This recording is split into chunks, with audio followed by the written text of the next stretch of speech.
এই মুহূর্তে ভারতের গোয়ায় আছেন রিপোর্টার ফাহিম ইসলাম। বাংলাদেশ দলের খবর জানতে সরাসরি যাচ্ছি তার কাছে।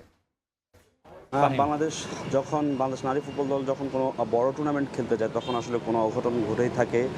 এবারও তার ব্যতিক্রম হয়নি। আসলে বাংলাদেশের ভারতের বিপক্ষে হারের পর সব দায় কিন্তু আসলে হেড কোচ পিটার বাটলার নিলেও এখানে কিন্তু ফুটবলার থেকে টিম ম্যানেজার সবারই কিন্তু আসলে দায় একেবারে এড়ানো সম্ভব নয়। আসলে বাংলাদেশ দল যখন আসে তখনই কিন্তু একটি নেতিবাচক সংবাদে সয়লাভ হয়ে যায় যে বাংলাদেশের যে কন্টিজেন্ট সেখানে আসলে নারী দলের ম্যানেজার যিনি রয়েছেন তিনি কিন্তু অভিযোগ শৃঙ্খলা ভঙ্গের অভিযোগ তার বিরুদ্ধে আনে স্টাফ, এমনকি এটি বাংলাদেশ ফুটবল ফেডারেশনের কাছে তারা চিঠিও পাঠিয়েছে এবং আমরা ফুটবল ফেডারেশনের সাধারণ সম্পাদকের কাছে জানতে চেয়েছি। তিনি বলেছেন তারা অভিযোগটি গ্রহণ করেছেন এবং সেই বিষয়টি খতিয়ে দেখবেন। এবং কি গতকালকের ম্যাচে বাংলাদেশ যখন ভারতের বিপক্ষে হারে তখন আসলে আমরা হেড কোচ পিটার বাটলারের সঙ্গে কথা বলেছি। তিনি অনেকটাই হতাশ ছিলেন দলের এমন পারফরমেন্সের পরে, যা হ্যাট্রিক শিরোপা জয়ের স্বপ্ন নিয়ে যখন বাংলাদেশে আসে তখন পুরো মাঠ জুড়ে বাংলাদেশ দলের performance up to the mark ছিল না এবং কি সব জায়গায় আসলে বাংলাদেশ ডিফেন্সের সেইকি এবং আক্রমণ ভাগে খুব একটা আক্রমণ বিল্ড আপ করতে পারছেন এবং মিডফিল্ডে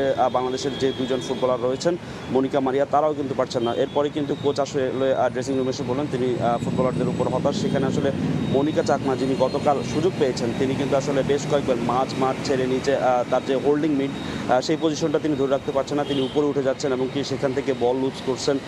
সেখানে আসলে পিটার বাটলারের অভিযোগটা সেখানে আসলে মনিকার উপর প্রত্যাশাটা ছিল তার অনেক বেশি।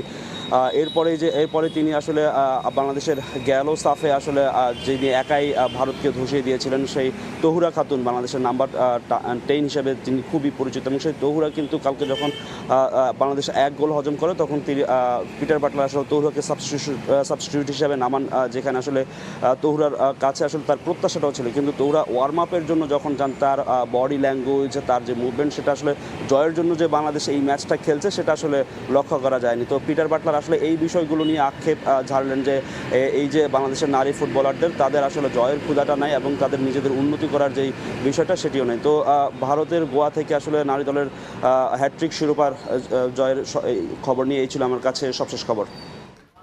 আমাদের সঙ্গে ভারতের গোয়া থেকে যুক্ত হয়েছিলেন রিপোর্টার ফাহিম ইসলাম।